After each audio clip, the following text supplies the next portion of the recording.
IPL এর পরেই কিন্তু বিপিএল ছিল সেই রকম ভাবে আকর্ষণীয় প্লেয়ারদের কাছে এবং তারা আসতে চেত। এক শাহিন শাহ আফ্রিদি দিয়ে কিন্তু আমি জাজ করতে পারবো না। বিপিএল এর ক্যালেন্ডারকেও কিন্তু সঠিক জায়গায় নিয়ে আসতে হবে। বিপিএল এ একজন ভালো গায়ক গায়িকা এনে আপনি বিরাট একটা অনুষ্ঠান করলেন, এইটা বিপিএল এর উদ্দেশ্য না। ইয়েস, এটা দর্শকদের জন্য, জনসাধারণের জন্য ভালো লাগবে, that is different. Alex Hales, Moeen Ali আর দুই চারজন ছাড়া তেমন কোনো বড় প্লেয়ার আমার চোখেই পড়ছে না। বিপিএল এ বড় তারকারা আসতে চান না, কারণ সেইভাবে ব্র্যান্ড ইমেজটা তৈরি করতে সক্ষম হয়নি, যেটা ক্যারিবিয়ান প্রিমিয়ার লিগ অনেক পরে এসে তৈরি করতে পেরেছে, কিংবা পাকিস্তান সুপার লিগেও আমরা দেখি যে অনেক তারকা ক্রিকেটার, বৈশ্বিক যে তারকা ক্রিকেটাররা রয়েছেন তারা ইন্টারেস্টেড থাকেন। কিন্তু এবারে আমরা দেখছি যে শাহিন শাহ আফ্রিদি তিনি সাউথ আফ্রিকা সিরিজটা মিস করছেন কারণ বিপিএলটা তিনি খেলতে চান, এরকম কথা শোনা যাচ্ছে। তাহলে কি আমরা ধরে নিতে পারি যে এবারের বিপিএলটা ব্র্যান্ড ভ্যালুর দিক থেকে আগের বারের আসরের তুলনায় কিছুটা হলেও এগোতে পেরেছে? যে দেখেন, একটা প্লেয়ারকে দিয়ে আমি তো ওইটা জাজ করতে পারবো না। আমি আরেকটা টক শোতে আমি সেরকম বললাম, দেখেন আমরা তো ধরেন বিপিএল এ কিছুটা হলেও পার্টিসিপেট করেছি, থেকেছি, প্রায় 5 বছরের উপরে আমি ছিলাম। আমরা যেটা করতে পারিনি, দেখেন যে এক সময় ছিল যে যখনই যেই লিগই হোক, আইপিএল এর পরেই কিন্তু বিপিএল ছিল সেই রকম ভাবে আকর্ষণীয় প্লেয়ারদের কাছে এবং তারা আসতে চেত। এক শাহিন শাহ আফ্রিদি দিয়ে কিন্তু আমি জাজ করতে পারবো না।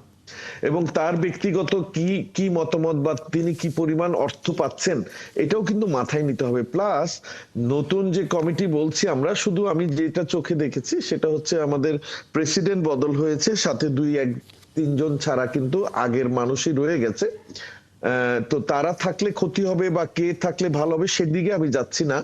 আমি বলতে চাচ্ছি এটাই যে আপনার বিপিএল এর ক্যালেন্ডারকেও কিন্তু সঠিক জায়গায় নিয়ে আসতে হবে।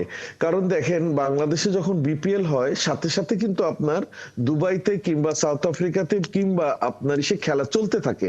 তো সেই কারণেই দেখা গেছে যে আপনার ফরেন যারা হাই প্রোফাইল প্লেয়ার ছিল তারা কিন্তু সহজে ইন্টারেস্টেড হতো না। বাট আগেও কিন্তু আমাদের ক্যালেন্ডারের সাথে আপনার এরকম সংঘর্ষিক ফিকচার ছিল, কিন্তু তারপরেও কিন্তু প্লেয়াররা আসতে চেত বিপিএল এই জিনিসটা আবার আপনার মানে সামনে নিয়ে আসতে হবে। কারণ কি দেখেন, আপনি বিপিএল এ একজন ভালো গায়ক গায়িকা এনে আপনি বিরাট একটা অনুষ্ঠান করলেন, এইটা বিপিএল এর উদ্দেশ্য না। ইয়েস, এটা দর্শকদের জন্য, জনসাধারণের জন্য ভালো লাগবে, দ্যাট ইজ ডিফারেন্ট। কিন্তু আপনি যদি খেলার মান বাড়াতে চান, যেমন আপনি আমি যদি ফরেন প্লেয়ারের লিস্টটা দেখলাম, আমার কাছে অ্যালেক্স হেলস, মঈন আলী আর দুই চারজন ছাড়া তেমন কোনো বড় প্লেয়ার আমার চোখেই পড়ছে না। মানে আমার চোখে, আমি maybe I am wrong, but আপনার আপনার যে লোকাল প্লেয়ার্স আছেন, গত 3 বছর কিন্তু আমি তাই দেখছি, ভালো কোনো বিদেশি প্লেয়ারও আসছেন না এবং আমাদের লোকাল প্লেয়াররাই কিন্তু আপনার বোলিং এ, ব্যাটিং এ এভারেজে এগিয়ে থাকছে।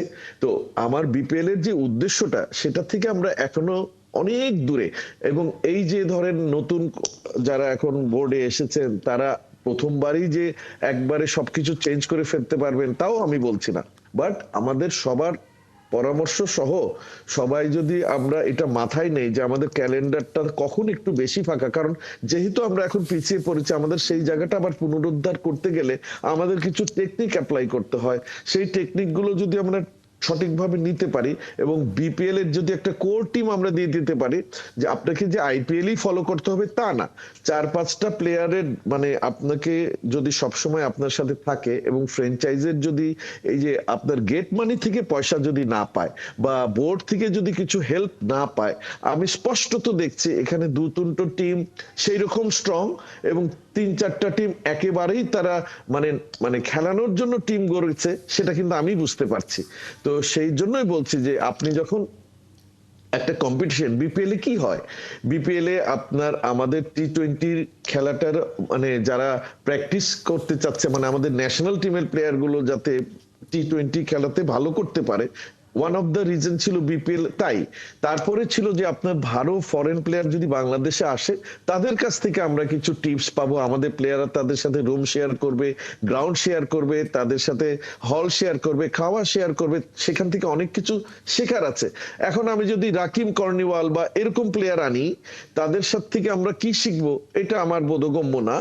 আমি কাউকে খাটো করছি না, মানে আমি চাচ্ছিলাম যে দেখেন আমি কিছু নাম বলি, যেমন Kieron Pollard, Chris Gayle, Brendon McCullum, ABD Villiers, Jofra Archer, মানে এইরকম প্লেয়ার যারা যখন আসে তখন কিন্তু আপনি শুধু যে যেই টিমে আসে সেই টিমেরই যে শুধু উপকার হয় তা না, তারা যখন অন্য টিমের সাথেও খেলে বা আপনার প্র্যাকটিসের সময় মাঠ শেয়ার করে তখন কিন্তু ওদের সাথে বিভিন্ন রকম কথাবার্তা বলে আমাদের প্লেয়াররা কিন্তু অনেক অংশে লাভবান হয়। এবং তারা একই কিন্তু সঙ্গে খেলার মান, যেটা আমরা বলি যে বিপিএল এ খেলার মানটা কেমন হবে, সেই মানের দিক থেকেও নিশ্চয়ই অনেকটা এগিয়ে যায় যে কোনো টুর্নামেন্ট যখন এরকম লেভেলের Correct. ক্রিকেটাররা খেলায় অংশগ্রহণ করে।